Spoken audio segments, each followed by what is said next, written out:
Welcome to Fire Service Court Radio. Today we have the Honorable Brad Pinsky, the soon-to-be Judge What Chip is his Comstock. name? Vote early, vote often. Yeah, we can only Yours hope. truly, John Murphy, retired from Washington State, and hopefully we get Kurt Verone to come on, but you never know with that guy. So anyway, we want to start out this series with a couple of things. One, on the East Coast, we have a lot of inclement weather with snow and wind and rain and ice and whatever you want to pick up. And I just talked to my daughter yesterday, and she said they had a huge ice storm in North Carolina. So they obviously have power lines down, power outages, fire, people using generators in their garages to stay warm. And so we wonder what the liability is for fire departments when you may have 40 power lines down and you only have one fire department in your community. What is their obligation to respond and stand by these particular emergencies? I'll start. Inclement weather is obviously problematic because, take whether it's heavy snow, which makes travel extremely dangerous and take a long time, or flooding, which makes certain calls, you can't get to, or roads impassable. My opinion to my clients, and I've been getting a lot of these questions this week, can we not go to lift assist? Can we not go to, a downed wire call? Can we not go to certain things? And my answer generally has been, listen, you're a resource. You can't go to everything. If it's too dangerous to go, then there's no liability. Now, when you talk about a legal issue versus your moral obligation, two different things. But with the legal issue, I'll address part of it and flip it over to Chip. So the first is, okay, let's assume you say, we're not going to lift assist today. We're going to leave, the patient on the floor, which they're not injured, but they're on the floor. And we can't go to these. And by the way, a lot of this is nursing home calls. Let's be fair. That's what I'm getting. And the nursing home's like, oh, we're going to, as they always do, just call the fire department in to do their job because they don't want to get injured. But with that example, people have said to me, well, if we don't go, will we lose a lawsuit? What if it turned out to be a cardiac arrest and said, right, the call was wrong. It turned out to be worse than we were dispatched for. And my answer, at least in many, many states, is we have something called the special duty rule. And that special duty rule says that there's no actual obligation to one individual person, that the fire department's obligation is to the community as a whole. And because of that, except in a very rare circumstance, which I'll talk about, somebody can't sue us because we don't have a duty to the individual. We have a duty to the public. And what the special duty rule says is, unless I have a one-on-one contact with an individual and they rely on what I say to them to their detriment, I'll give you an example in a minute, and then I breach that commitment I made to somebody, unless that happens, I don't have a duty.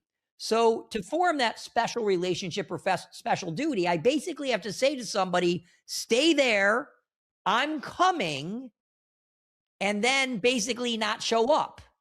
And if they rely on me to my detriment, for example, I say, don't jump off the balcony, even though there's fire behind you, I'm going to come to get you, and you stay there and burn to death because I never went to you or even tried to go to you. That's what it takes to form a special relationship. One-on-one contact. I talk to the victim directly, not through 911, but I talk to the victim and I tell them to do something, and they rely on me that I'm going to do my job. Unless I don't do it, there's not a duty. And remember, every negligence lawsuit at least requires you to have a duty. Then you have to breach that duty, and then you have to cause the injuries through your breach. So in municipal liability world, which includes a lot of volunteer fire departments as well, unless you form a special relationship, you don't have that duty. So I'm not telling people not to go or to go to calls. I think you have to manage your resources, and Chief Comstock can tell us what he's done with his. But your liability isn't really a big issue. I just want to calm people for a little bit. It's not a huge liability issue. It's more of a community public perception. But I'll flip it to Chip. Well, I was going to say, and I think you did a great job outlining those elements that must be proven to recover against a fire department or other public entity. And again, duty is an issue of law. If you don't have that duty, the lawsuit's over with. From my review of the cases in general disaster, or where we, whether it's a summer storm, winter storm, and your resources overwhelmed, usually the issue is there may be also immunity in addition to a duty, even if somehow you get by that issue. Courts are unwilling to try to assess whether that fire department made the right call or not, responding to this house fire versus that down power line versus, we have 3 down power lines. Which one do we go to? Because we only have, so much help when we get overwhelmed. And the cases I looked at quickly made a distinction between whether the fire department or agency created the harm themselves, because there were cases where they did something on a scene that actually made the conditions worse. Mm-hmm. One was, pumping out water from one area to another area and actually creating more damage by their actions. So I think the courts are going to say, is this a lack of response, or did they actually go and then make it worse? And then there's a couple of situations where it kind of borders that special duty, where they end up at a hazard. It's a known hazard. They're there. They do nothing and they leave and expose, for example, the down power line. They didn't create the power line down. They didn't make it worse, but they were there and didn't take action to protect somebody. And a lot of times it's, put that tape around, close the road down, do something that they target the department. And that's where I think it's a little bit more tricky, as to how a court may rule. And the easy thing is do something, put a caution tape up. And I think and if you have to leave and go on to the next one, again, I think you'll get the benefit of a discretionary decision. But if you do nothing, knowing that you're at a hazard and are potentially exposing the public by not taking some action, I think it's a little bit more risky. And that leads us to kind of another thing that happens all the time. You're, especially in these extreme weather emergencies, maybe you're headed to one minor emergency, right? And you've now 911 dispatches you, and the facts are important. 911 dispatches you. You say we're en route on a white, right? We're headed to a whatever, lift assist or something. The 911 dispatcher says help is on the way to the victim or property owner or whatever. And then we get another call, which is more serious, and we divert. And I remember when I was fire chief, when I was a lieutenant, all this time, you'd make a decision like, oh, we're going to divert. And people get very upset. Well, wait a minute, you're going to that call. I'm like, well, that call can wait a year and it'll still be fine. But we got a bigger call here. We're going to the bigger call. People would debate me all the time. And they lost. But no, people would debate me all the time. And they'd be like, well, but you already committed. No, you tell 911 you're diverting. Tell 911 to tell the person, we'll get someone to you, but it's going to take a while, right? It's going to take a little longer. We have a more urgent call and we go. Don't not tell them you're coming. Right. And again, that goes back to the elements of a lawsuit, right? Part of it is, what's the duty? What's, is a breach of duty, proximate cause, and the damages. And what you're trying to do is mitigate damages, because again, that lift assist, if I don't go to that lift assist right away, they're still going to be there, in a half hour waiting for me. But if I got a structure fire that's a block away or cardiac arrest, they're not waiting, So, I mean, that's a reasonable decision that the crews are going to make and to minimize the damages, or, to protect the greatest need of life and property. I think there's 2 other issues we need to talk about. We always talk about having a policy, right? And to create a policy for adverse weather events so that you at least have the basis to give your crews basically a framework to respond to these emergencies. And I know that in our department, occasionally we get windstorms or floods and those sorts of things, and we'll stay in the stations and to avoid harm to our firefighters when they're responding. And we recently had a flood emergency here in the Northwest that created, a lot of hazard for the community, road blockages, hazards for our firefighters, and created islands of the fire stations that we had to respond within those parameters of, can you drive through the water? Is the road still there? The tree's going to blow down. So I think pre-planning this helps your crew make those sort of decisions on diverting to more serious calls away from the less serious calls. And it puts us, I think, in a better position to defend our actions as long as we are able to justify, why we went to the house fire as opposed to the lift assist call. And again, I think for that response, we probably need to make sure that we document very well, because we're in a litigious society, and some of for not showing up. Yeah, I mean, I don't know about you guys, and for the listeners, I think we're going to try to pick 3 or so topics today, right, and spend 10 minutes on all of them.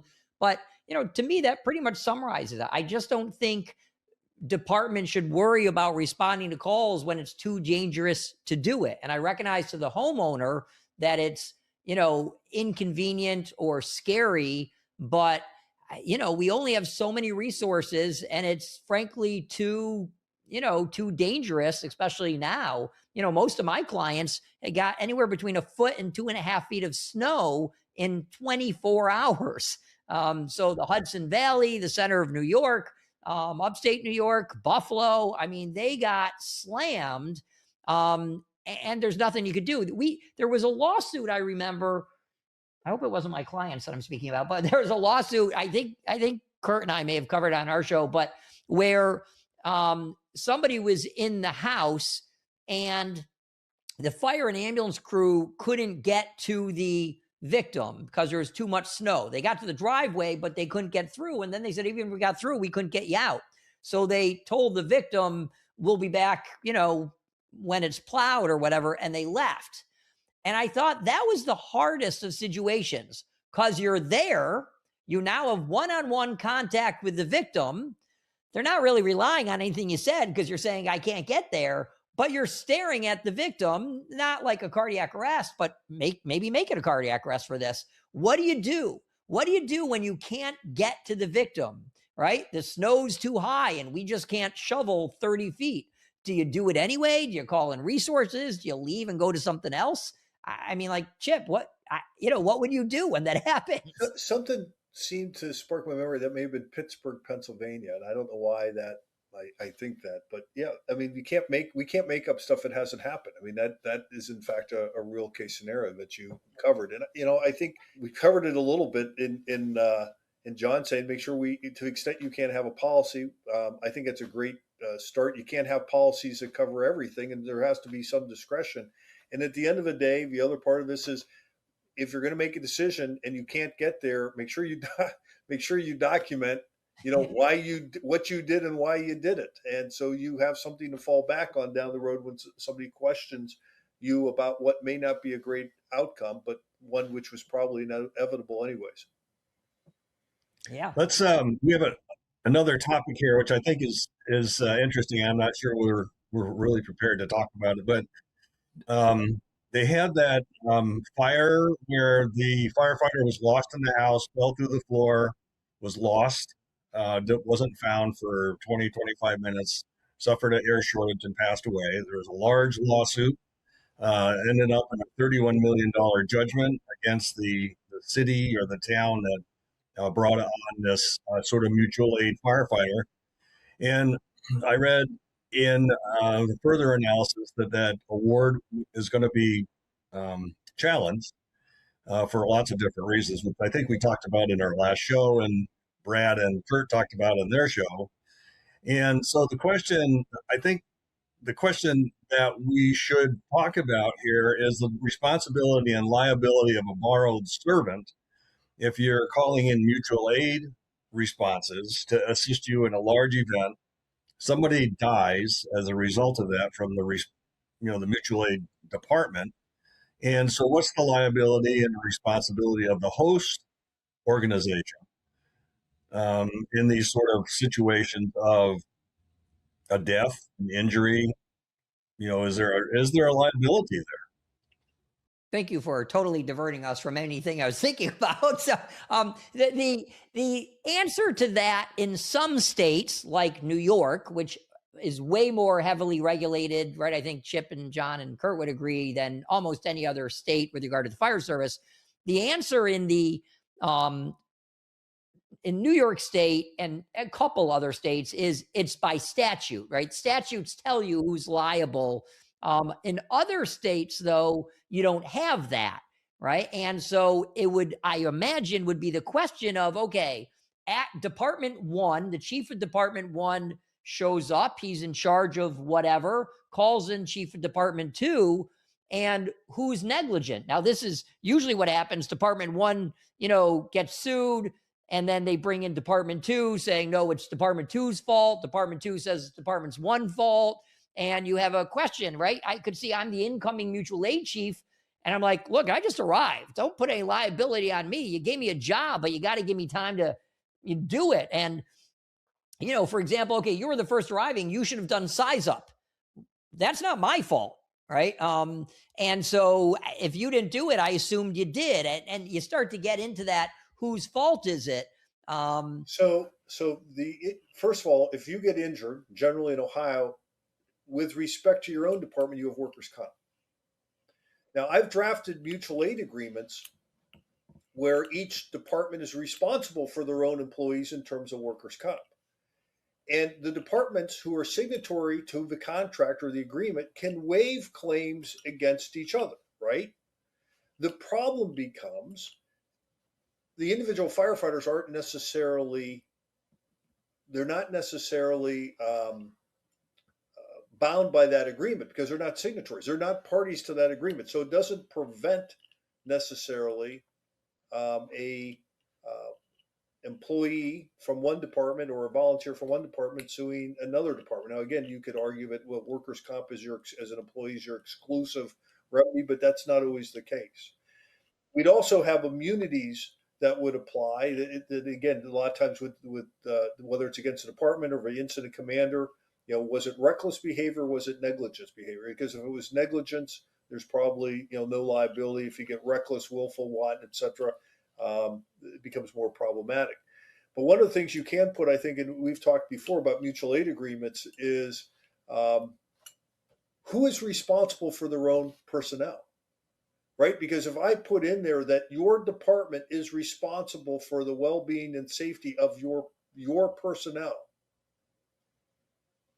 not my fault that your person got injured. You were supposed to be overseeing your people's safety. And then you can mess with those facts and say, okay, but as I arrived, maybe as the second, third due chief, let's say fourth due chief, you assign me to safety officer. Now I'm in charge of everybody's safety. And is it my fault? Look, most of this is why there are such high immunity or Good Samaritan protections for fire departments, right? In most states, the public duty doctrine, public officers exception, most states you can't lose merely being negligent, right? Not acting like an ordinary firefighter, whatever the heck that means. Normally, as Chip said, you have to be willful, wanton, reckless, right? You have to do something that's so likely to cause injury, it was almost intentional. And some areas, it's a lower standard. It could be grossly negligent. Which means you didn't even try to be careful. So, it depends on the standard, but everybody should relax a little bit. I always like to say before the lawyers scare you to death, most states' laws protect you. Not every state law, but most state laws offer some protection for the fire department actor in the $31 million lawsuit, which again, I think was horribly defended.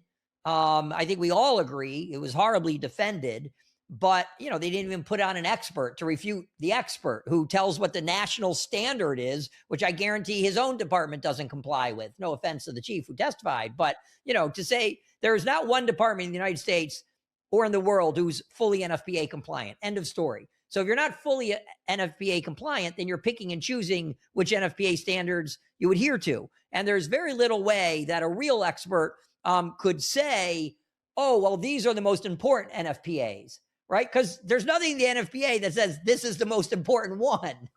I think the message that, if John, to answer your question today, and a borrowed servant and everything else, is listen, you don't have to worry about the liabilities. I've got Kurt Verone now in my mind. Don't worry about the liabilities. Just do the right thing, right? Mm-hmm. Don't stick your head in the sand with standards, but go out there and assign the safety officer. Do accountability. Make sure you know where your people are. Make sure you train, and don't do a half-assed job. If you're, and one of the advantages of, you talk about the fourth due chief and assigning the role, whether it's safety or accountability or something else, and particularly on volunteer departments, and having tracking personnel, that helps. It's a risk reduction mechanism, right? We know where people are. We know what they're doing. And I still go to fires where I'm not satisfied by the level of what we're doing in terms of coordination. And I think that's something we all need to work about. And if we're using risk management, at all levels, I think that the chance of you getting successfully sued is minimal. Jury will see that you're trying, that you're done all the right things. Okay, a mistake happened. That's what occurs on fire grounds. So, again, it's not, yeah. Right. The important thing is you tried to be careful, Yeah. not you just blatantly ignored the risks. Correct. Exactly. And I think, well, I think that this question came up based on the $31 million settlement that another individual that I'm friends with talked about. And it sort of takes me back 20 years when in our state, Washington State, they were talking about mobilization plans and how was a firefighter from my department going to travel across the state to Eastern Washington to fight a wildland fire or other major event. And I think we take a look at it from an individualistic component as a firefighter is what's the risk of me getting injured or dying on the job. And we all say that worker comp is the only remedy, but is there a negligence issue that puts the host department in jeopardy that my wife or family can sue that department for my wrongful death because they were negligent in command and scenario and those sorts of things. So I'm looking at it from a personal protection and a policy issue. Yeah. And unfortunately, if a department violates a policy, whether federal law or not, Chip will know where I'm going in a minute.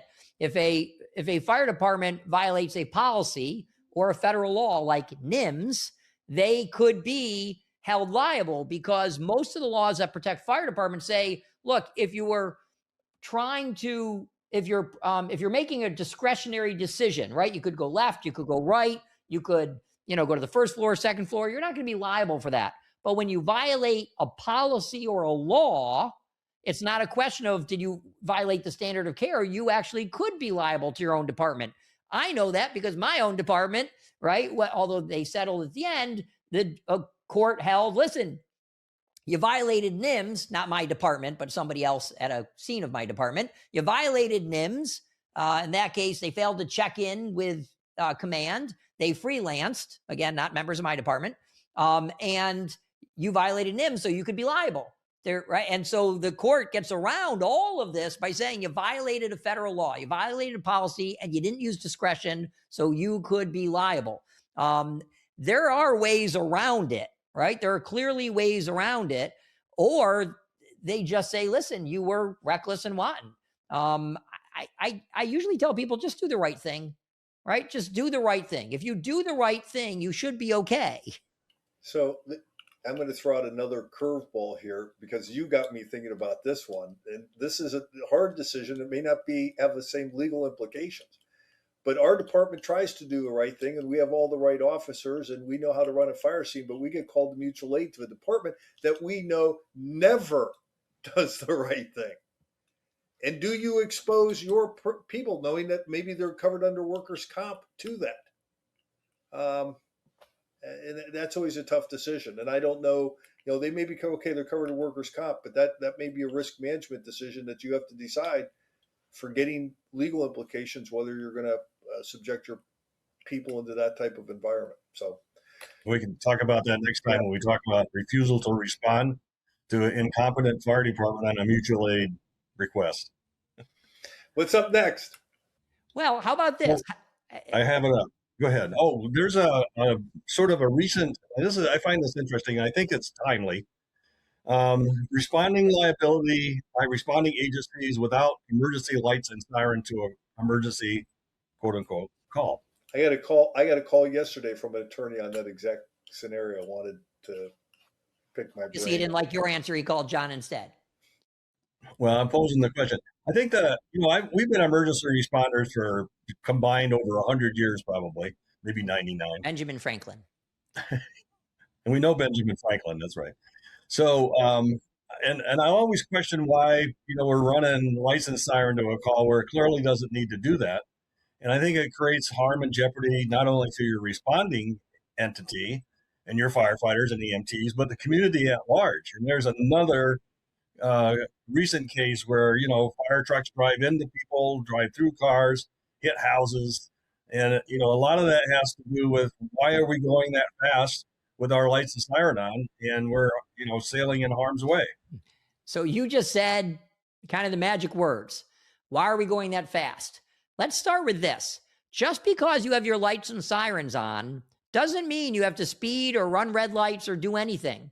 I remember the days when we were returning to calls, we would have our lights and siren, or our lights on, not our sirens. We just have our lights on because that's how we drove around all the time. Now, granted, people were hanging off the back of the truck, so I think it was appropriate to be like, okay, let's be careful. But you don't have to speed. You don't have to run red lights with your lights and sirens on. So is it more dangerous? Well, it does create some confusion because if you're not hitting your sirens, you just have your lights on, right? When I worked ambulance in Boston in the 80s, we had those, I don't know if they still do this on ambulances. They have secondary lights, not your primary, just your side blinkers, but not all your 10 million strobes. And that meant we're going slower. But to the public, right? To the public, they're wondering, what do we do? Do we pull over? You're not hitting your horn. Do we get out of the way? Do we not? Is it just a warning signal? And the law says you have to yield to an emergency vehicle with their lights on. So maybe it does create confusion, but if you turn your lights on, you don't have to run people off the road. Well, the other question, it's in Ohio, it's you have some immunities again responding to a call. Now, if you're just driving around, you're with the road department, fire department, it's not an emergency, you have no immunity. So the immunities only apply when you are en route as a police officer, firefighter, EMT to an emergency. So is a CO alarm without symptoms an emergency? Or my smoke detector is going off, but there's no smoke or fire.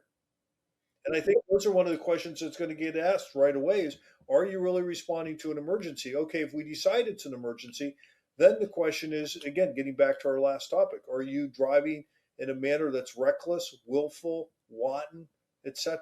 So in New York State, in about the year 2000 or so, one of the appellate courts answered it and they cited other states. So hopefully this is more universal than I'm saying. And they said it is not what the first responder believes is an emergency. It is the standard is what the public would consider an emergency. In other words, objective view. Yeah, the objective view. So we, the seasoned paramedic, EMT, firefighter, may not think a seizure that occurred 5 minutes and the person's no longer seizing, they're postictal. We may not think that's an emergency. If you've ever watched a seizure, you sure as heck do think it's an emergency. And if they've stopped seizing and they're semi-conscious, you think it's an emergency. So the standard is, what does the public objectively think is an emergency? At least as to that question. Well, I think we take a look at our state law, and there's policies out there that said no more than 10 or 5 miles an hour over the speed limit is Bad the response policy. That pattern. Bad. Even though Which I was that's in going to the say is we NFPA. should burn that policy. Wait a minute, but let's say why. The reason it's bad is because now you got to prove how fast you're going. And to the public, we're going 100 miles an hour over the speed limit when we drive by, right? So I hate the 10 miles. Now, on the other hand, if you have dash cameras and other recording devices, maybe it can show you how fast you're going. Well, Right. I don't like the speed because people look at that, and there are times that I think it may be reasonable to go above it. You're on the highway.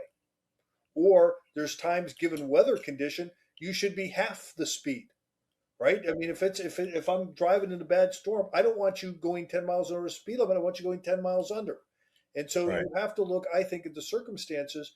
And again, if you have that dash cam, tell your personnel, well, listen, we're going to be reviewing this. You should be driving at a reasonable speed under the circumstances. Are you through a school zone or are you on the highway? And Right. so, So it's the reasonable. That's right. It's the reasonable standard that's in our state law that sounds reasonable and prudent for the conditions you're faced with. And I think Chip has a great point. Bad weather, go slower. On your freeway, go to at least the freeway speed. You know, Agreed. You- Again, I go back to do the right thing. Don't drive like an idiot. Do the right thing. Otherwise, you get a Kansas City type event, right? Where the engine kills 3 people and the driver goes to jail. Let's not forget civil issues for a minute. Let's not forget the criminal issues. And there's a lot, and it's a new trend. I think it's a new trend in the last 4 or 5 years where firefighters are going to jail for reckless driving. And we're seeing more and more of it as there's less tolerance for this. So, if there's any place that a firefighter EMT needs to worry about civil or criminal liability, we've been talking about operational, fireground operational issues, disasters, etc. But if there's one place you're going to get in trouble, it's driving a vehicle. absolutely. And so I tell people, if you want to talk about liability and policies and concerns and training, focus on driving. And people have to understand exactly your point. That's where you put yourself at the greatest personal risk. Don't be an idiot. Right. And in Kurt's words, the point of the policy is to prevent the problem, right? We create these policies so we curb the actions, we prevent the actions we don't want to have, we prevent the outcomes, hopefully. So you must have these policies right, and you've got to enforce them. But that's where I was going. I mean, it doesn't do you any good if you have this policy, whether if you drive 10 miles over or not, or in the school zone, and that driver is driving like a crazy man, and you don't curb that in. Whether you're talking to him, discipline. I had a conversation with a police officer recently who says there's people driving through my town at X mile an hour, and they're driving like crazy. I said, I'd talk to a chief and start enforcing it. And one of the ways we've done in my own department is tell the police officers, you see one of our firefighters driving like an idiot, pull them over and cite them. We're not going to back them up. Absolutely. Yeah. Absolutely. Anyway, so that is really the best thing. We could talk about driving liability, but I will tell people this in short. I don't know whether we're on your question or not, but as far as driving liability goes, you first obviously need to make sure everyone is properly trained, but then you have to make sure everyone's properly reevaluated every year. And the best way to do that, in my opinion, you put a dash cam in the vehicle, and then everyone knows there's a dash cam. So that's like everyone knows we're being watched, right? And my driving conduct's being watched. Hopefully that has an effect. But more than that, instead of putting someone through a silly EVOT course where you're being evaluated and you're driving 5 miles an hour into a narrowing group of cones, which I've never had in real life, right? Unless I'm going through a construction zone or something.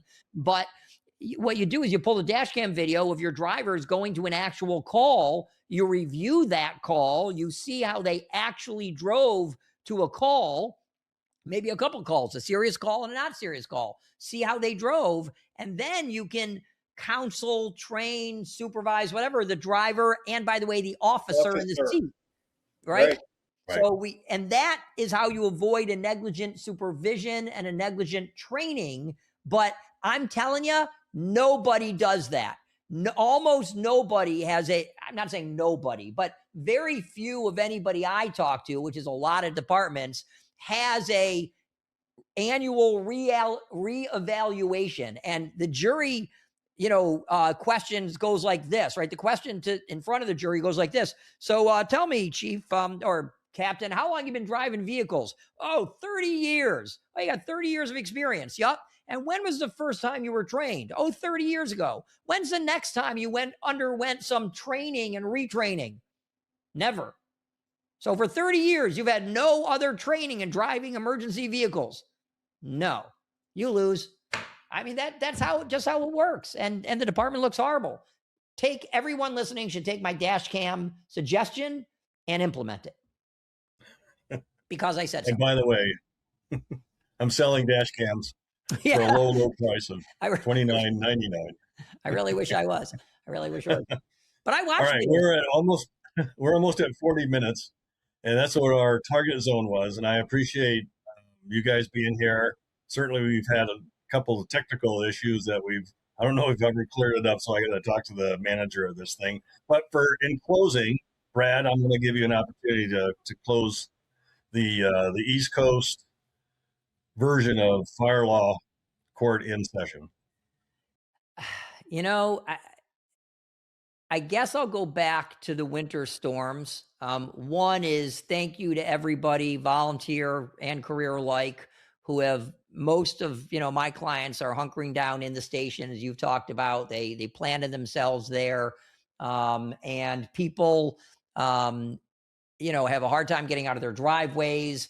They have a hard time getting to the calls. I mean, the volunteers and the career who get to work, the 911 dispatchers who get into work, heck, the airport people who get into work, the 1 or 2% of us who have to get into work. The only thing I have is nothing but gratitude for everybody who, risks a lot to just be at the station. So I don't have legal advice. I have just thank you. You deserve it.